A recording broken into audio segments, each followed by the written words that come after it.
Guten Abend, meine Damen und Herren, Ladies and Gentlemen. Wir haben heute zwei Dinge. Ein kleineres und ein größeres Event. Das kleinere Event ist unser Katalog. Der ist jetzt fertig geworden, ist heute geliefert worden. Das ist der Katalog zur Ausstellung. Etwas nach der Eröffnung, weil wir in Absprache mit dem Künstler in diesem Katalog auch die Ausstellung mit aufnehmen wollten, also die ganze Installation abfotografieren. Das ist jetzt Teil dieses wunderschönen Katalogs geworden. Ein Katalog über die Ausstellung, aber wie Kader Attia eben sagt, es ist gewissermaßen auch ein Teil der Ausstellung. Das ist in enger Zusammenarbeit mit Kader Attia entstanden. Es sind wunderbare Texte darin. Unter anderem eben auch ein Interview mit Kader Attia und ein Text von ihm selbst, sowie Transkription, Übersetzung von 6 Filmen der Arbeit Reasons of Series, die genau über uns in der Ausstellung sind. Das ist also der erste Teil. Der zweite Teil ist der MMK Talk, der erste in diesem Jahr.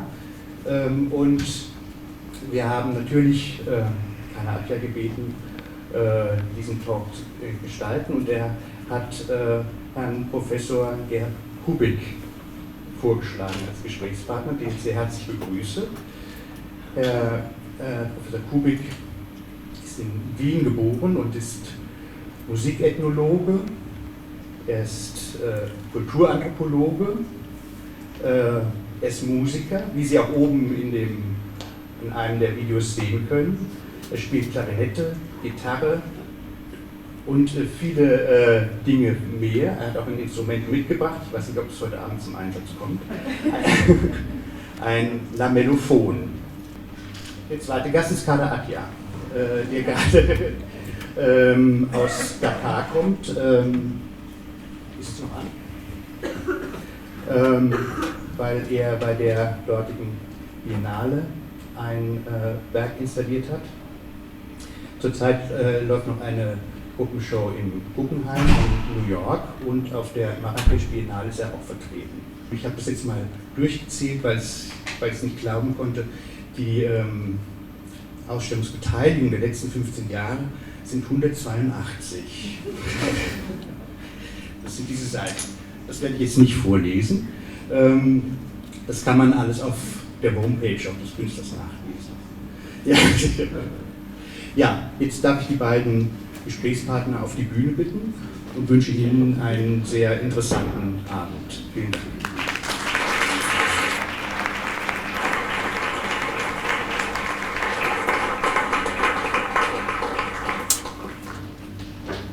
Thank you, Klaus, and thank you to you, everyone. It's crowded. I didn't know that art can bring so many people, especially when it's combined with ethnology. I hope the fantastic dialogue that we have with Herr Professor Gerhard Kubik for some years now will be interesting enough, at least to catch your attention.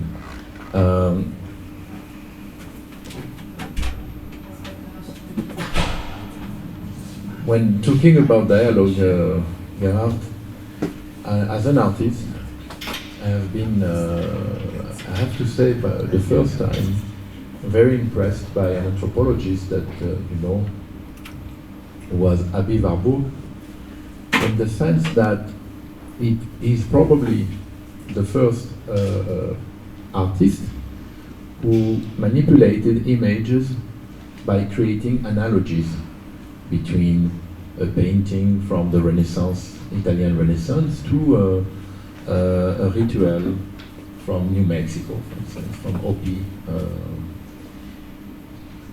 What I'm doing, not always in my work, but sometimes, like in this exhibition with the monk portrait of the screen, and this Pende mask, which is a Hildes Pende mask, is in the continuity of Aby Warburg, and because history never repeats itself, it's a way to continue and to explore I would say this, it has so many names, so many synonyms, in-betweenness, fold,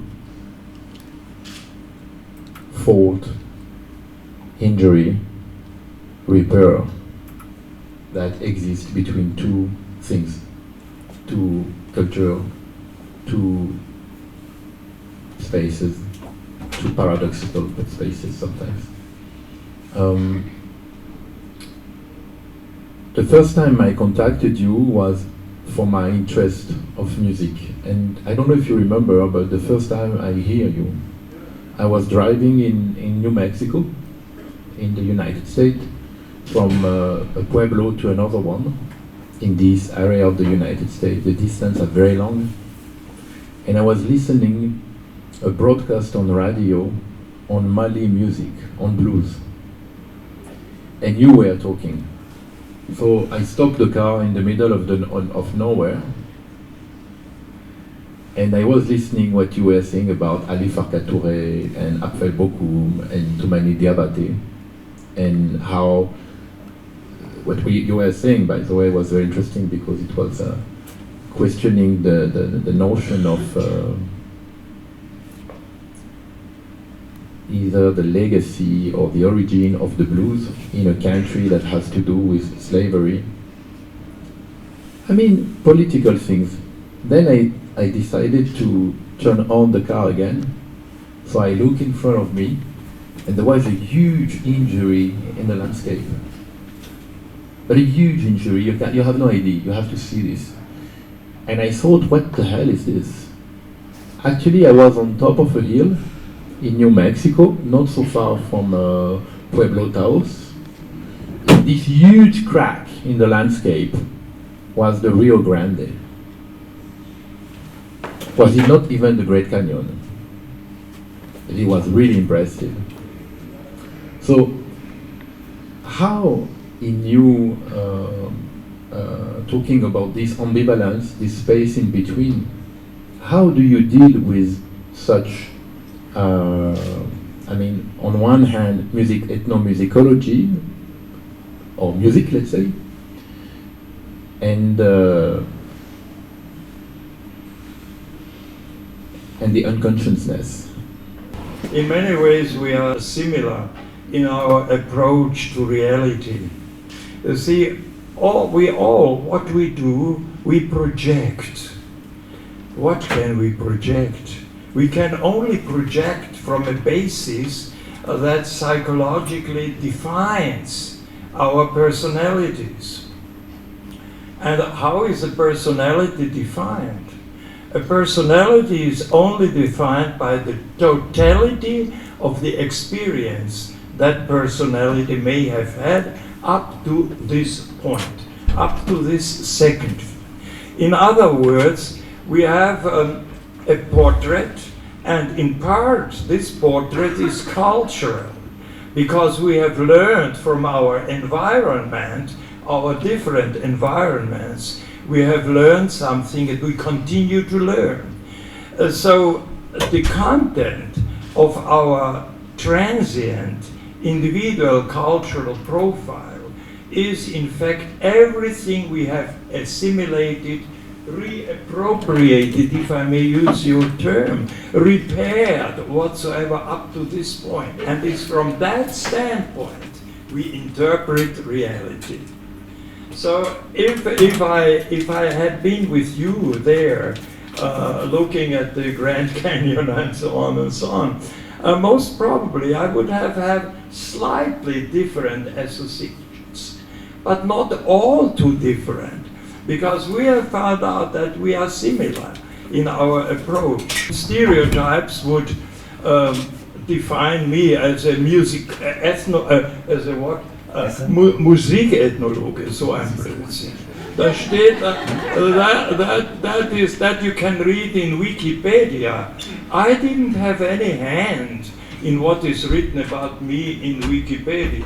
Yeah, it has happened to him. So victim of Wikipedia. Though someone wrote that he is a neo-expressionist. So a neo-expressionist like that, and I'm Musikethnologe. You see, Musik, next day in Frankfurter Nachrichten we read the musicology, the Musikethnologe meeting a neo-expressionist. We don't want to read that.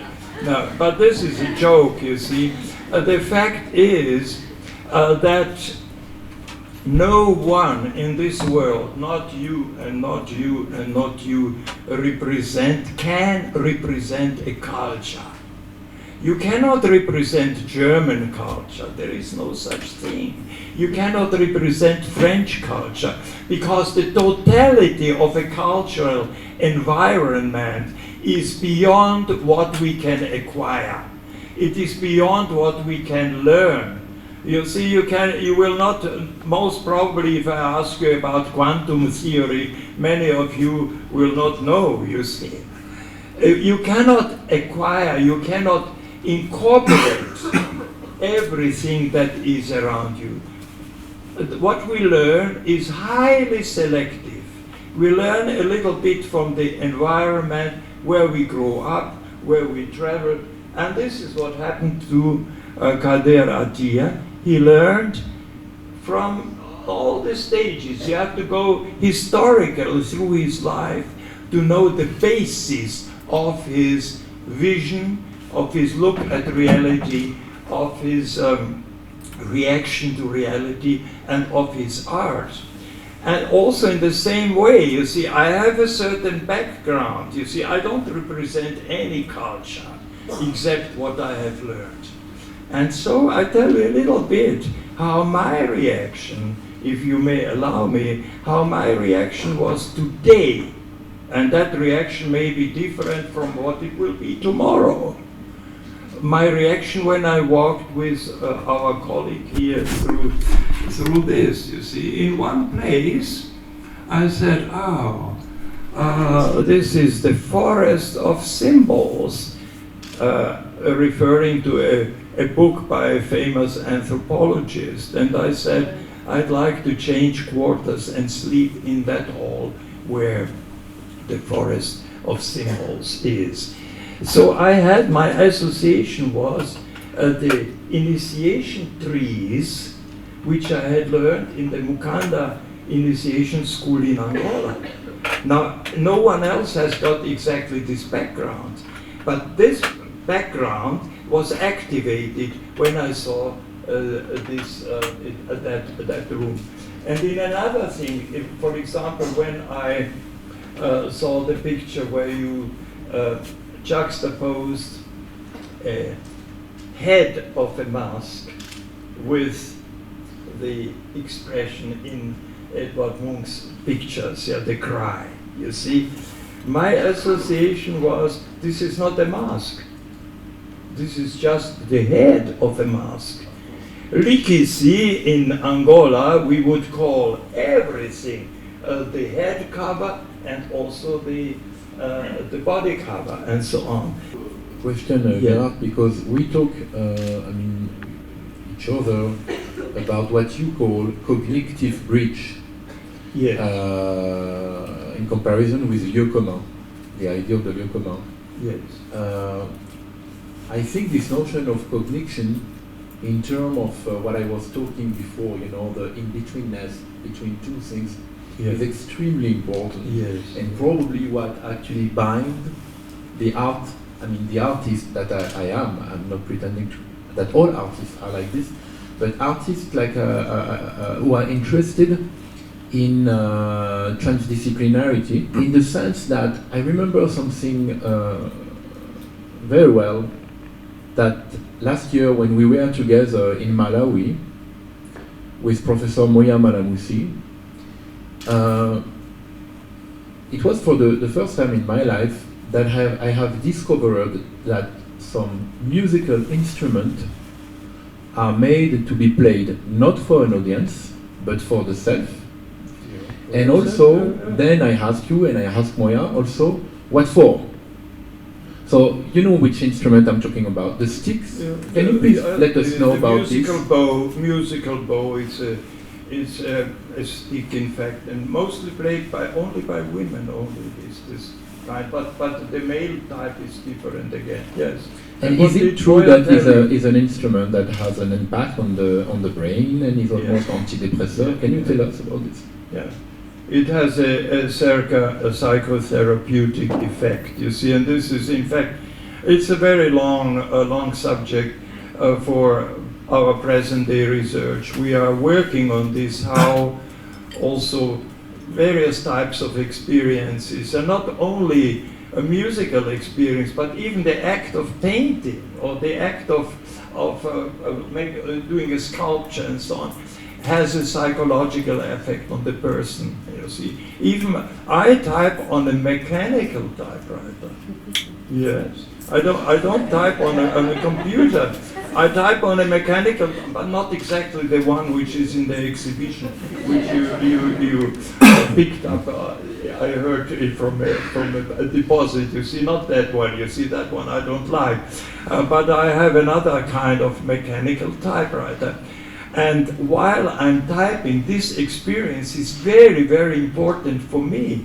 With the fingers, they go in a certain pattern formations. Even there is a mathematics in it. You see, I can do calculations in the sense that I move my fingers in a certain way. So it is an artistic experience, and that, you know, that's where we are, where we understand each other. And the term, you see, I coined the term cognitive bridge in our comparative studies of what's called culture contact. There is no such thing as culture contact. Cultures, abstracts, cannot have contact. You know, there is only contact between people, between individuals. So when we talk about culture contact, we mean that people with a different background, experiences in different cultures, are in contact with each other. So what happens in culture contact? In any kind of contact between people with a different background, a different cultural background, there are certain areas where they will understand each other if they try.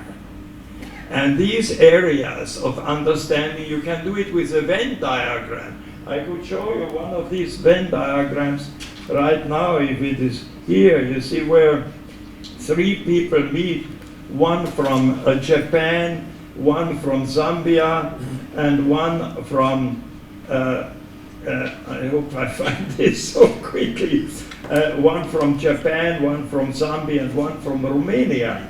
And there are certain areas where these people understand each other.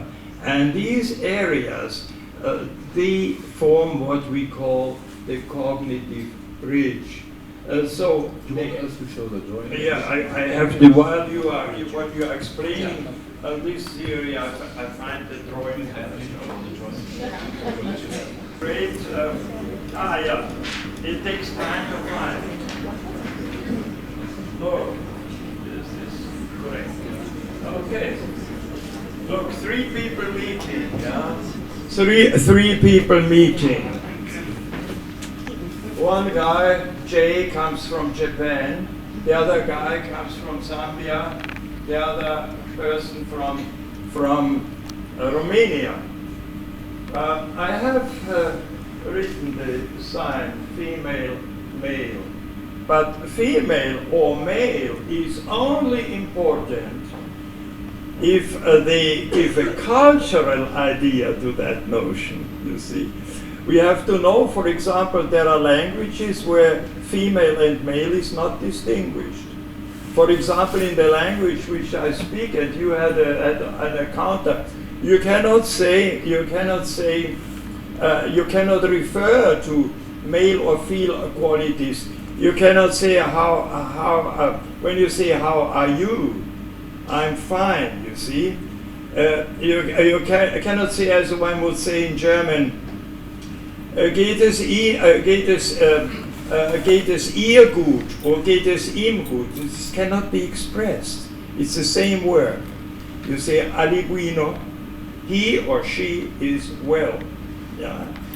Ali Mochivi, he or she is well. In several of the Bantu languages, there is no gender distinction. Also, the noun classes are not gender focused. You have no masculine, no feminine, no neutral, nothing like that.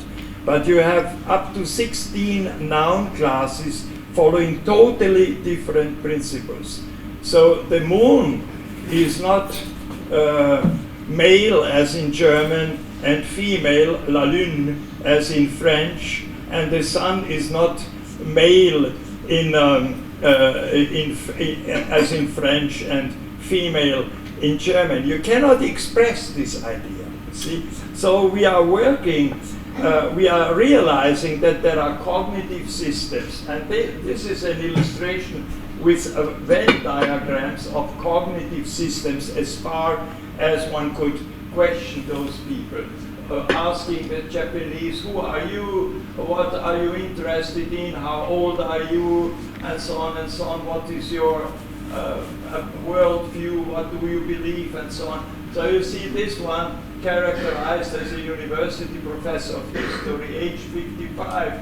He speaks English very well, he is male, he has a scientific worldview, believes in evolution, and also Shinto beliefs, parallel to it, there's no contradiction. Now the girl from Romania, she's religious, she's a member of the Greek Orthodox Church. He uses, and she also uses email, and they read books, and so on and so on. Now you see there are certain areas, to make it short, there are certain areas where the cultural profile, the individual cultural profile, overlaps between these three people.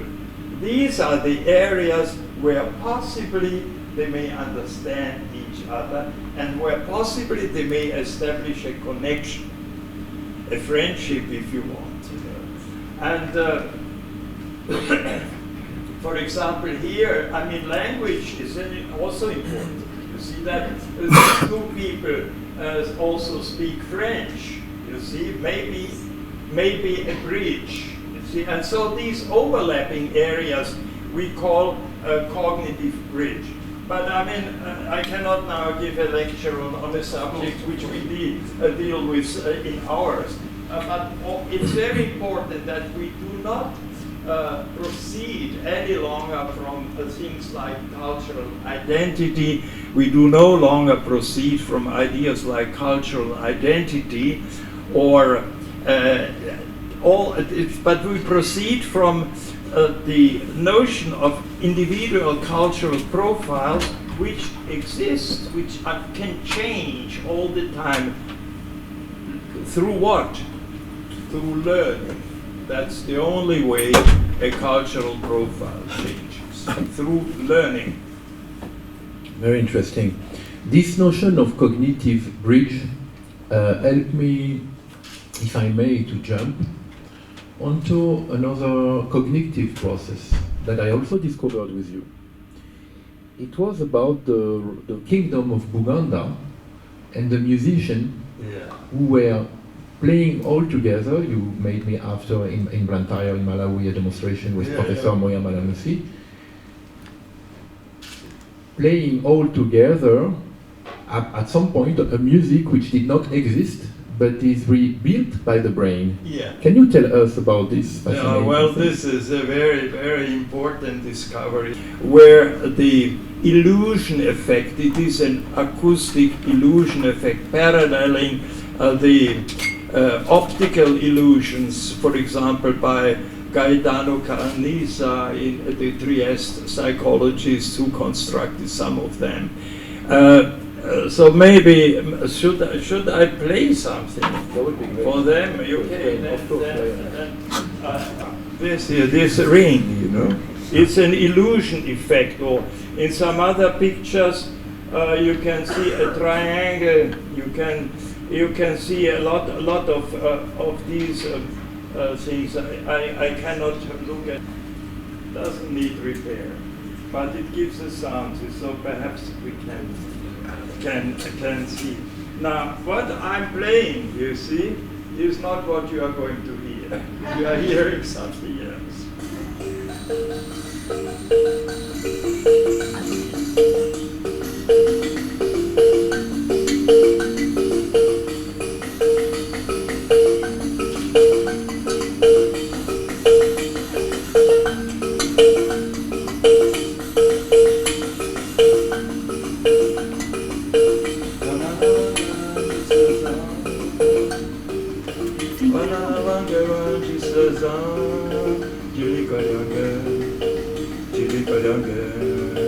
Chilikayange Mutango, Chilikayange, Chilikayange Hamabu, Chilikayange.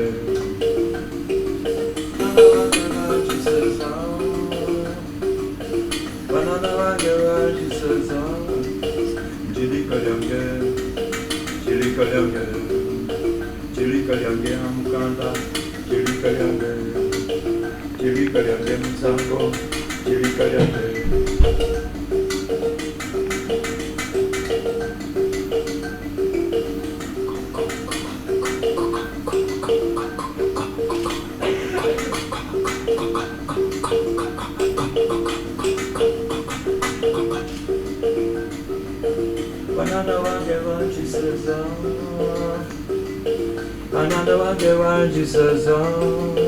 Chilikayange, Chilikayange, Chilikayange Mutango, Chilikayange, Chilikayange Hamabu, Chilikayange. You know what I was doing? Sure.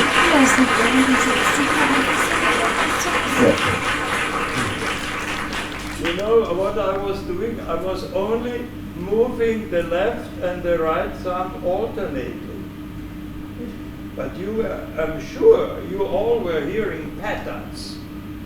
Now these patterns, of course, they exist. They are in the composition, but they are a compositional device. Yes, they exist. But they are not identical with the kinemic pattern which I produce. And this is one of the things which in Africa they have learned. And this is not just concerning African music, but it also concerns other activities in the visual arts or whatever we use. Yeah, I think. Very interesting and very interesting.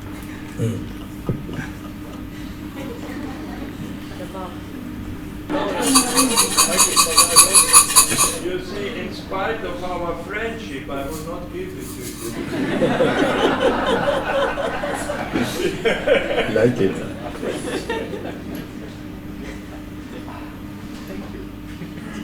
I mean, there was something very interesting in the trip I did also in Blantyre and those dialogues we had, especially because I discovered that there were other countries you've been living in, like Angola, and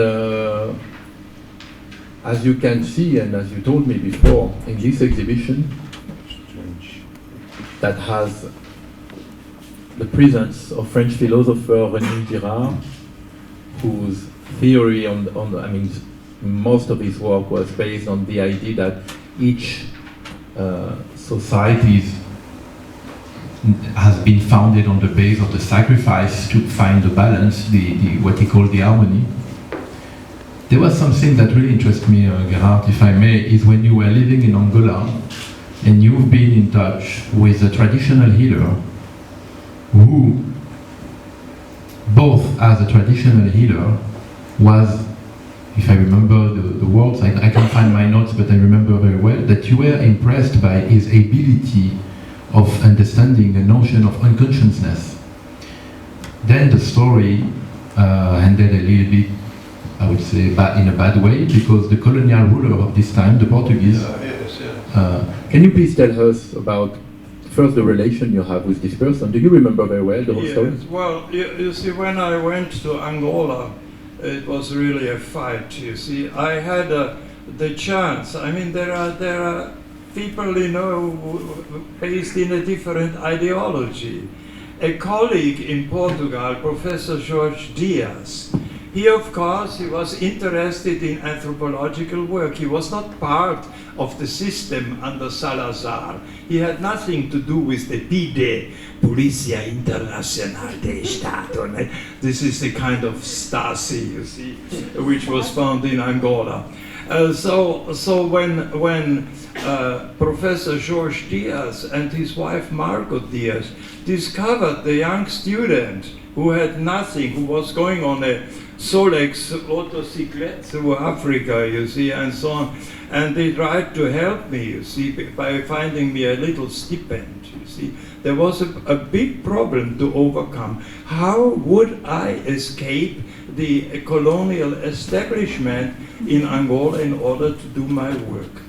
I found a way, you see. I went to Angola and they tried to more or less to bind me there and said they will give me a sociologue to go with me to the field and so on and so on. I ran away. I stopped the lorry on the road and went in a different direction until finally I came to my destination. The destination was o fim do mundo, the end of the world, as the Portuguese used to call it. And there, fortunately, the Portuguese had been established only in 1912 with their administration. So the people were really living as they had been living before. Although, unfortunately, and this is expressed in many masks, they had to resist the slave trade, because the slave trade, mainly through the ethnic group of the Ovimbundu collaborators with Portuguese, extended very far into eastern Angola. So there was a living memory of the slave trade. So when I went there, you see, I had to first to liberate myself in order to stay with the people in the villages, and then I discovered a barrier. The barrier was I had no access to such institution. Mungongi, no, forbidden. Taboo. Chizila, Mukanda, forbidden. All this I could not see. The young man was so sad, you know, that he could not get access to anything. I began to learn the language, and I had to do all those initiation rites. One was a bit painful, you know, and I had to do the initiation rites there, but I was then gradually integrated. This was, in fact, my first real integration into an African society. It was really, I went to the ground, you know, and later I was, of course, then able to also to film, and with certain restrictions, not any secret things. The secret things I could write down. But it was a really, for me personally, also an act of self-liberation, you see. Not only from this kind of dictatorship who tried to control me, but also to get my way of field research. These are some of the books I wear today. I came with these boots to show you. You see, unfortunately here they need repair. These are my field boots. I'm giving you a little bit of an impression. You see, this is another world, you see, where we if I may, where this we is super interesting, come together. but I really wanted that we go back to this question of the traditional healer. I became a witness of a terrible incident. In one place, there was a Portuguese administrator. It was many miles away, you see, and I went to collect my correspondence from Portugal, went there, and then I saw all of a sudden that a traditional healer had been incarcerated, you see. He was under terrible conditions, sleeping on a mat in some prison or whatever that was, and his collection, he had been disappropriated his collection, all these wonderful objects, you see, which he used for divining, in fact, for doing a kind of one way of psychoanalysis of his patients, you see, by association. You see, he would find out their problems with these little objects which he had, these little carved objects. And I intervened, and this time I was successful, because the Portuguese chef de poste, as he was called, you know, in his function, that Portuguese man listened to me, you see, and I said, now look, you are confusing things. You are saying he is a fetichero, but he is not a fetichero.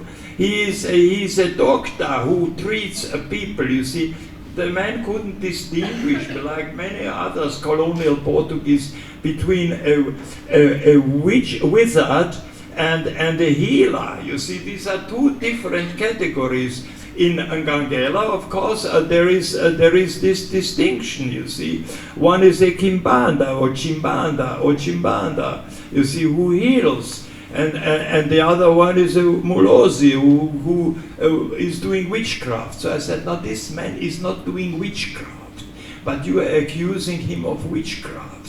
So what can we do? We came to a consensus.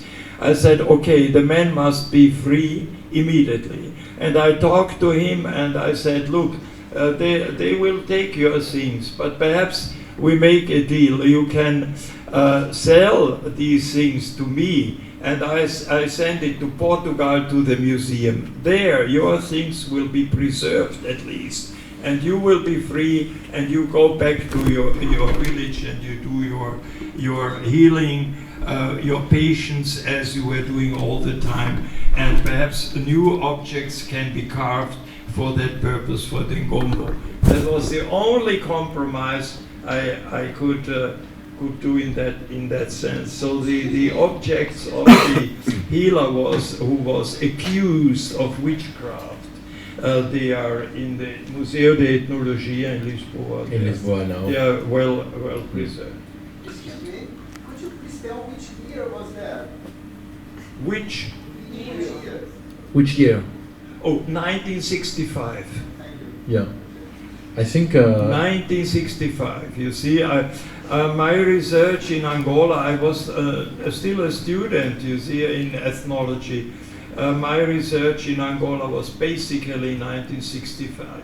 But later, in 1982, the government of Agostinho Neto invited me to hold a seminar on methodology in cultural research in Portuguese, in Luanda and so on. And what we were doing, again, a little field work. It was dangerous because in 1982, we were captured by the UNITA rebels and they would have made big business with us. But actually, I'm very interested in this history because, though, I mean, the whole notion of dispossession of traditional items from non-Western culture. There's no, I mean, Gerhard, you really like it. What I found interesting is that because I found one day one of your book at the bookshop of the Ethnologisch Museum in Lisboa 2 years or 3 years ago, whatever, on the lamellophone. So, did you try to collaborate or to work with the Museum of Lisboa? This book was mainly a work I carried out at the museum at much a later date. That was in the year 2000 and so on.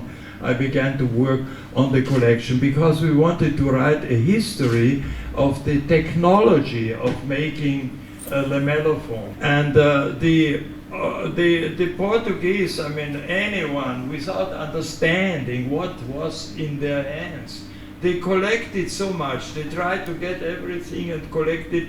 And then later came another motivation, the motivation by the anthropologists to say this has value. But the original collectors, they collected it all for other purposes and so on. And so what happened? It's a long history. What happened?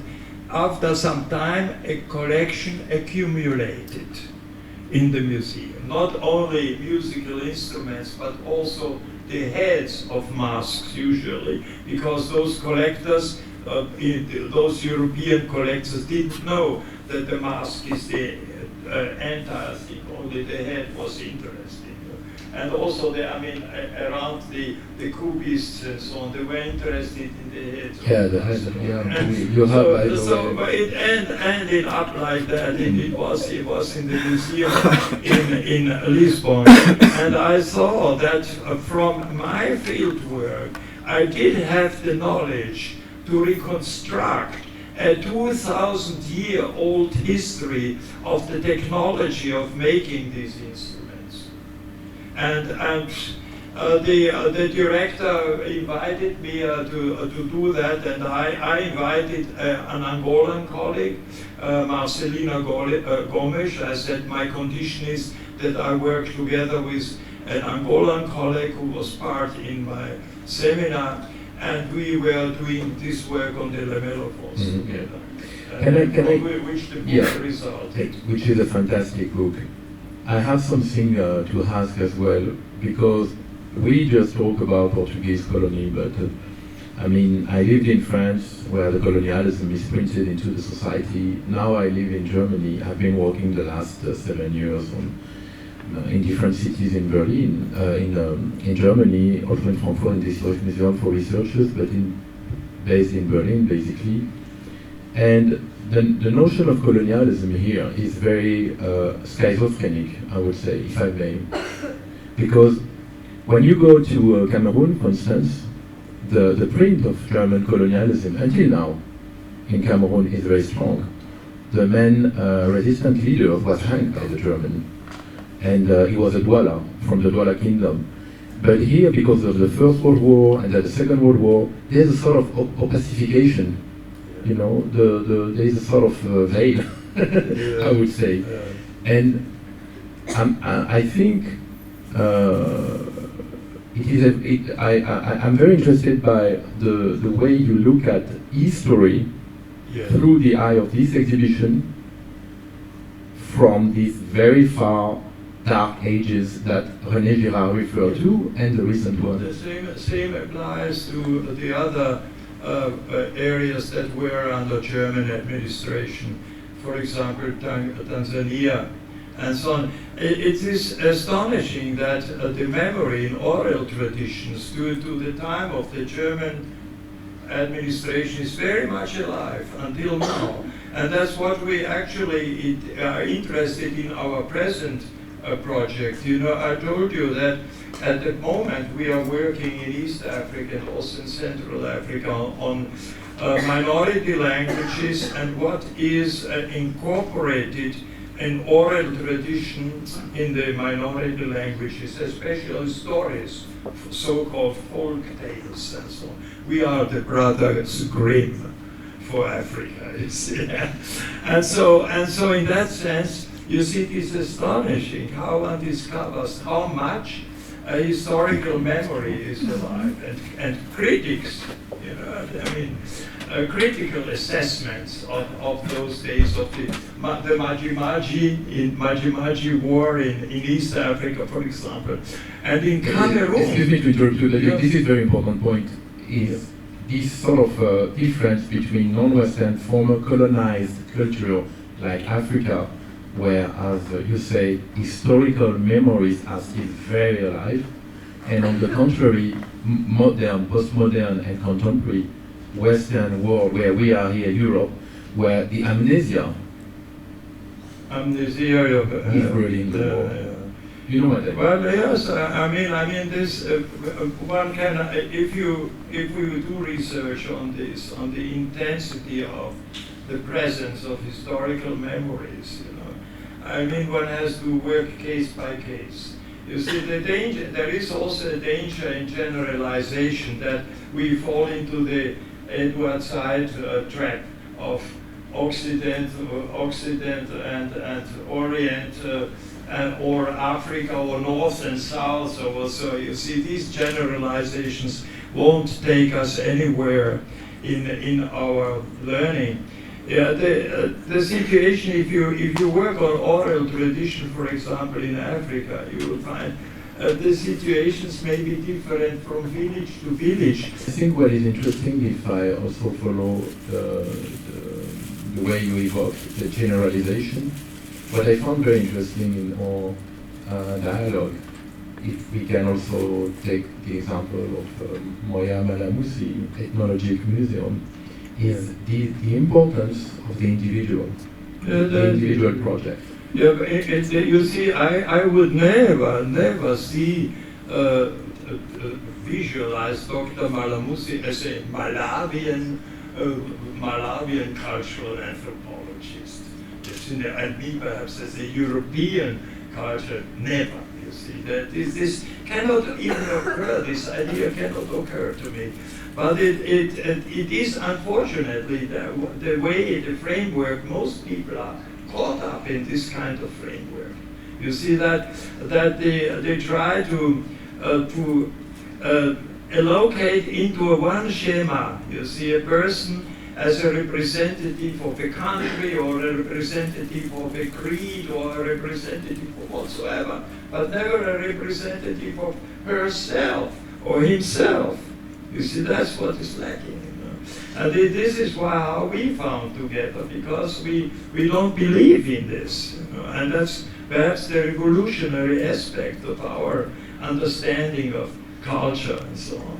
Yeah, I was very interested also that the whole project led by Moya Malamusi was a sort of collection of music instruments, but not in the sense of this fetishization of European ethnology or Volkskunde Museum in Germany, where every object is very old and has an incredible patina. They are drums like this, but they are also Next there was a mousetrap. Exactly. The next object was a mousetrap. Exactly. And then a painting by someone, and then in this museum is the next object is an old gramophone where people used in the 1940s used to play records, and also the estate of the composer Donald Kachamba is in his museum. And that estate is all in a suitcase that will never be opened, and so on. So it's a different concept of museum. Very interesting. I would like to finish with one thing, Gerhard, which is at some point going back to art. You showed us a movie that I found as an artist very interesting. Here we are. So, I take you on a time journey, and at the same time into the field. Yeah, 1965. Yeah, July, August 1965. Masked performances, which masked performances in Southeast Angola always have a ritual context. These are not masks to hang up somewhere in a museum, but you see the entire mask. The masks are personifications of spirits. But another mistake is to believe that these people who dance, who are inside a mask, yeah, which is of course a secret, that these people are in a kind of state of trance. That is not true. No one is in a state of trance who wears the mask. You identify with the mask, you act as the mask would act, because the masks are historical figures. Many of these masks are, some of them were rulers, some of them were in any way associated with the courts in Angola. Now, I'm showing you this at the request of Kader, you see, how what people in the West would call art, you know, how it is connected with rituals, because the masks are attached to an institution. The institution is called Mukanda, and this institution used to be for the initiation of boys before puberty, not a puberty institution, before boys. For example, this mask depicts a late 18th century king of the Chokwe people. Yeah, it's Chokwe culture. And we can see the details here, because at the moment they stand here, and so we can see some of the artwork. The mask, the place where this artwork is done is inside the enclosure of a Mukanda initiation school. You see, it is no one is allowed to see the person while working, while making the masks. But what we see here is a public performance. So this is another historical figure. It's also something like written history in this. We had some employees in the king's court and so on and so on. At that time, villages in southeast Angola, there was not a single iron roof there, you see. It was really all locally manufactured, very nice architecture and so on. So I had, with my limited means, as I was working as a young student in 1965 in that area, and integrated into the society, I documented without sound also another aspect, the kinemic aspect of mass performance, because it's a performance. It is not an object to look at. It is an object in motion. It is something, it is a spirit that is in a state of personification, you know, with an audience, with participants, a participant audience. Men are drumming, the women are singing in beautiful harmony, three-part harmony and so on. Dust is very important. To make a lot of dust, you see, it's also part of the performance to do, and the kind of movement patterns. Each mask has again a specific kind of movement pattern. You see, that's how it goes together. So this kind of integration, between different aspects of an art, if you want to use the European term art, is very, very important. Here you see the village here, you know. And also it's all part of institutions. Let it go on this a little bit, you know. It's all part of institutions. So the masks in that part in Angola are part of the Mukanda institutions, and outside Mukanda they cannot be manufactured. But this here is part of another institution, a Mungongi secret society, with its own oral literature and so on. And you see these stilt dancers. The most spectacular part of this is what in 1965 I could not film and can probably never film because the institution doesn't exist any longer. You see, the most spectacular part is in the night when these stilt dancers come with fire in their hand, you know, in their hand a kind of, and bring the fire from the sky down. You see also the connection with mythology. I mean, all these has meanings, and the meanings become accessible. It would, to you, it would all be accessible. All you have to do is to integrate within that society and learn the language, and if you speak the language, then you have access, as much as I have access to Schopenhauer's Bude, you see. So in Frankfurt, you know, also, so in that manner, what you can acquire through a learning process. There is no barrier. You see, there is nothing that stops you from understanding this. You see. Now, this is perhaps something new, which other anthropologists will not tell you. You see, they will tell you there are cultural barriers. You can never understand this or so and so on. It's not true. You can understand everything through learning processes. And so you see these boys here, the only young boys can do that, you know. It needs a certain, even he has to rest, he has to take a rest here for a moment, you see, before continuing. So I've given you a glimpse in response to Kader's invitation, a glimpse of a culture which unfortunately in that form no longer exists. You see, war and all the evils of our world, has destroyed it. You know, so it doesn't exist. There was, and this will be the last question, something very important that you said also, Gerhard, about this.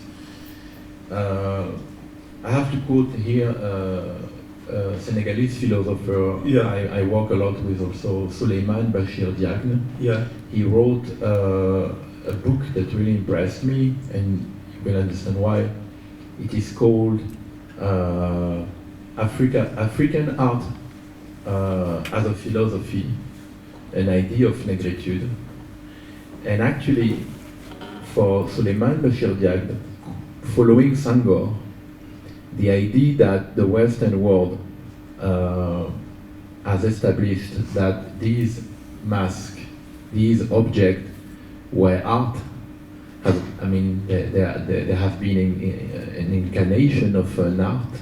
Mm-hmm. You answered something very interesting. You said, first, in this language, I don't think that the word art do exist. There's no such word. And the second thing, which I found much more interesting, because it's an echo of what Souleymane Bachir Diagne thinks about this object. He says that these objects are a philosophy, and you, Gerhard, said these objects, not the last movie but the former one, are an history. Personifications of, see, I mean, it is not necessarily a contradiction. Also, if a word doesn't exist in a language, it doesn't mean that the concept doesn't exist. We have the funny thing, you know, with translation, even between European languages such as French. In French, you know, la réparation. So you have two meanings of the word la réparation. It can refer to my shoe, or it can also refer to Wiedergutmachung, after World War I and so on, what happened in German too. In German, Reparation and Reparatur. so in German there are two words, you know, but in French there is just this one. Yeah. Now another example is in psychoanalysis we are fighting translating Sigmund Freud's term Verdrängung. It's not possible. Refoulement is okay. En français, ça va en français, mais en anglais, ça ne va pas. In English, you see the problem. In English, it's translated as repression. Now, you know, I mean, to translate Verdrängung with repression is in many ways misleading. It also has contributed, although it's not the only reason, for the little acceptance which Sigmund Freud got in the United States, for example. Right? And so we are working, if we work within a language, we work within a cognitive system, and this is very important to understand. But the cognitive system is not only verbal, a cognitive system is also non-verbal. So you can have an idea in a language, an idea, precise idea, but without having a word. So if people say there is no word in many African languages identical in its semantic field with the term art, yeah, it doesn't mean that such concept doesn't exist. You see, when I talk to in Mbuela to people in Angola, you see, I mean, of course they distinguish, they say, now this is a very well done, a very beautiful, a very expressive form of mask, and the other one is shit, you see, so not worth anything, because the person is not really an expert of making these things, you see. So you can discuss art in Mbuela, in Chichewa, we discuss art all the time without using a term that would conform in translation with art. You see, that is very important because it's a trap. One easily falls into it and say, yeah, these people, perhaps then accusing them of being primitive, they have no such idea. You see, this is not true. You see, the languages are cognitive systems, and they have a verbal and a non-verbal component. You see, so we can discuss art. But to go back to the film you just showed us before, you said that two masks are representing former. Yes. Yes, former rulers, Former rulers of the 18th and community. 19th century, Yeah. And also, some of these rulers, it's remembered what they were wearing. You see, the one with the long hair, the Muene Canica, you see, represents a late 18th century a king of the Chokwe who had such a head extension, you see, as a sign of royalty or so on and so on. And the other one, Muene Dumbai Vimba, this is 19th century, and there were the Portuguese who already come. I have a picture in my book here of a Portuguese drawing, or a drawing by Portuguese of the head, the crown. I mean, they adopted then the idea, the Western idea of the crown in order to express kingship and so on. So it is correct to say that in that particular society, many of the masks represent historical personalities. Some other masks represent spirits of the bush, and various things. But important is that all what these masks represent are dead entities. They have all died. You see, they are not part of the living world. You see, they are only indirectly part of the living world because living people are in a relationship with these entities and have to conform and sometimes in interaction with that. You see, so it's very a long story. I'm so sorry. I mean, we don't have the time for it, but maybe we have been able to open a little door, a little gate So, with this conversation. On behalf of everyone and for me, thank you very much, Gerhard.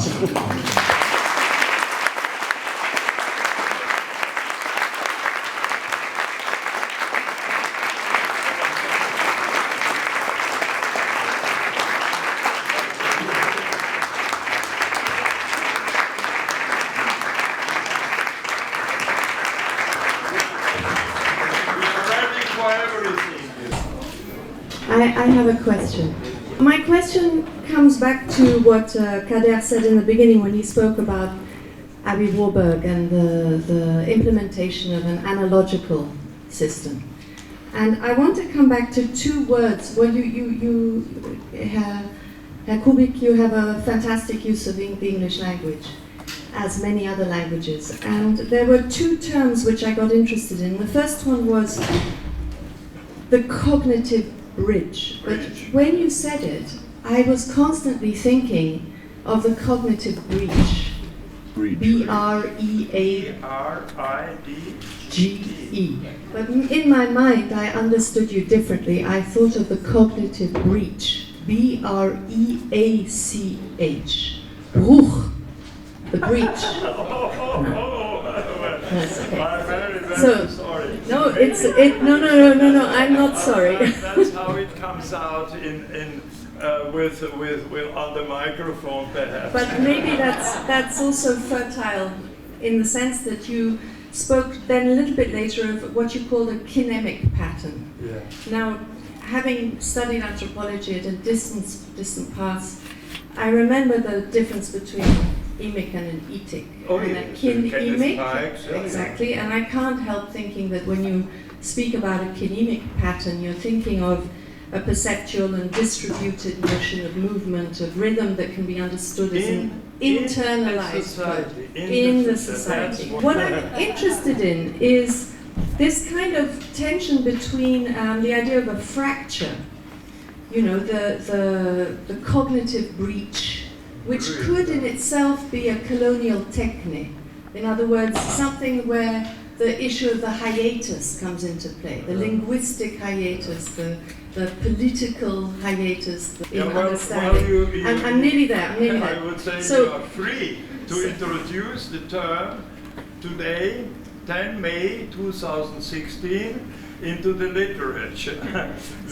But the other term, I mean the simple term, a cognitive bridge, I think I've made it clear what I... Yes, but my question now is, how do you deal with if in a way the colonial reach, the hiatus system, is actually the system of the avant-garde, yeah? The fracturing, going to the front, then how do we deal with the problem of the sentimentality of the bridge? How do we handle the sentimentality of the bridge when we're in a way brought up over the last 150 years to deal with the breach? Yeah, well, I can't give you an answer right away to this question, because first I would have to analyze the whole concept. You know, I'm so scared about various concepts that come up in a Western language, is sometimes based on Latin or Greek words and so on.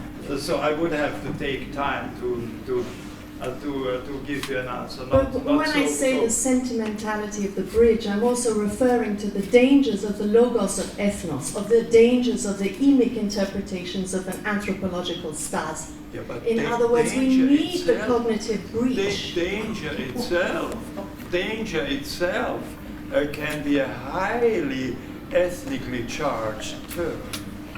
The word danger itself, you see, what's dangerous? What is dangerous? I mean, is it a danger to what, you know? I mean, someone can, is it a danger that I feel the greatest danger for me would be if I bought a cell phone.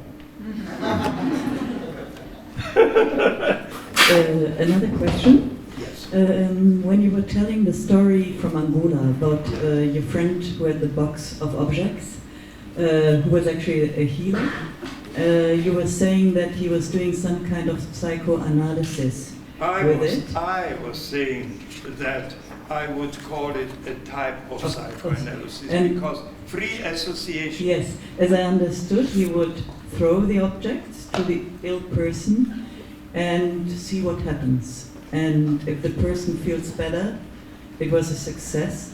And if the person doesn't feel better, he or she comes back a week later and he throws the objects again. Yeah. Now, normally, what works? You see, he has a basket, and in the basket there are many different symbolic objects inside. You know, and the patient learns about these objects and begins to discuss and begins to talk. And so the objects are a stimulus for the patient to talk to the healer, yeah, in one way. And thereby, the healer begins to form a provisional diagnosis of what's wrong with it. But mostly, it is expressed in a special language, in a using projection. Using the idea of a world of witchcraft behind. So, for example, the healer can say, yes, you have been bewitched by a certain person. Yeah? Yeah, but that is not always to be taken literally. You see, I mean, the patient will not now go to that person and start quarreling with that person. Not necessarily, you see. But it is a symbolic expression. It means that there is a certain problem, a social problem, a psychological problem between the patient and some other people. So he traces back most of these problems as socially of social origin. Yeah? But the healing is to make it conscious, or is the healing just the healing is to express it, to find a way to express it. You see, not necessarily to make it conscious in the sense of psychoanalysis. You see, not necessarily. And would there be a cultural difference between two types of psychoanalysis? And you know, in the sense of a cultural identity that you deny? I would not say that. You see, because one could, in theory, one could discuss with the healer. The same thing in psychoanalytic terms. From the moment one uses psychoanalytic terminology. We have tried that in Chichewa. You see, I have tried to translate notions such as Verdrängung and so on into Chichewa and so on, or the unconscious. How would you express the unconscious idea in Chichewa? Yeah, very easy. That is the best translation, and everyone understands. So there is the idea of the unconscious. So you wouldn't talk about Western and non-Western psychoanalysis? No, That's I would not. I would never now do this kind of opposite. We have had so many binary ideas already. You see, from Levi-Strauss going on and on and on. You see, we are trying to get rid of that. This is a conversation. There is something very interesting in this dialogue, if I may, is the fact that, and you really carefully did not dare to use the word psychoanalysis in terms of traditional healing in Africa. But now I have to say, and this is very much in the work I'm showing here with an oxymoron, what is explained here, and this is very important, that's why I may intervene in this conversation, is the fact that when Momargay, the psychiatrist from the Hôpital Fan, answered my question, did unconscious existed before Sigmund Freud in Africa? It was, he says, I'm quoting him, when the white men arrived here, basically French in Senegal, white psychiatrists, when they went to the country, they thought that the black was always happy, playing with drum and staying under the baobab. Of course, this is a cliche, end of the quote. Then, to another psychiatrist from Cameroon, Jacques-Philippe Salah, on the question of unconscious, also answering in the project that is upstairs. He says that some ethnic group, like the Beti, have a notion we call evu, or evu. And the evu, if someone has a desire from someone else, it's because of the evu, man or woman.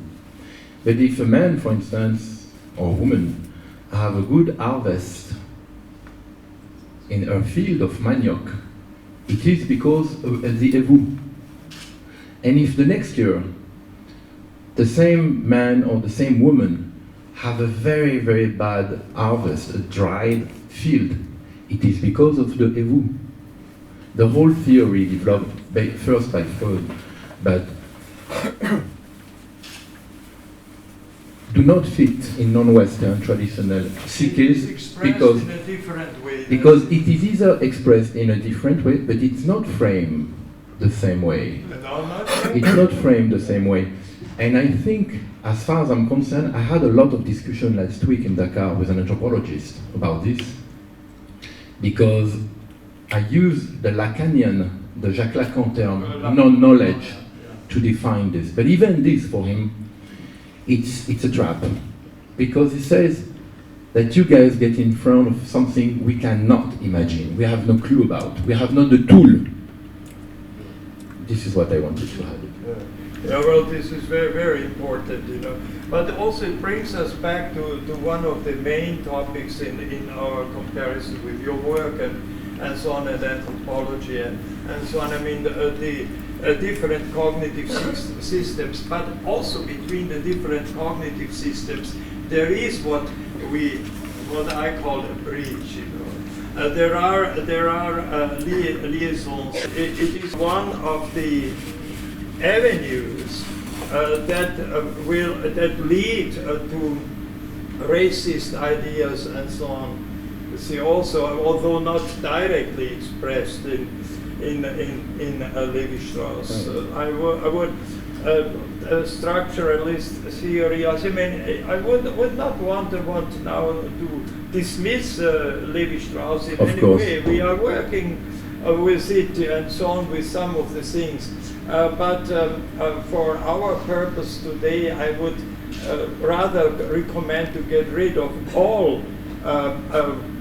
oppositional binary sort of worldviews, you see, and see the variations, the variety of expressions that exist. I have a very short question. You were performing a song for us, and I would just like to know what it was about. Oh, the song. Another one girl, when she says, my mother has left me alone. And I'm totally alone in this world. I'm totally alone in the Mukanda initiation school, you see, where boys are taken away from their mothers, which is one of the functions as the Mukanda initiation school. So that was that. And then there came also in the song one pattern, which is a mnemonic pattern. It helps to illustrate a mathematically determined rhythm pattern. You see, when I was singing, you see, this is the most effective way of distributing 7 impact points over a framework of 12. 7 impact. Thank you very much. I could have shown you. You see the most effective way. How you see you can try to do a schema. You see 1, 2, 3, 4, 5 up to 12. Yeah, and now you take 7 dots. Yeah. How many possibilities do you have? How many permutations are possible? 66. Thank you very much. Thank you very much, Gerhard. Thank you very much, Kader Attia.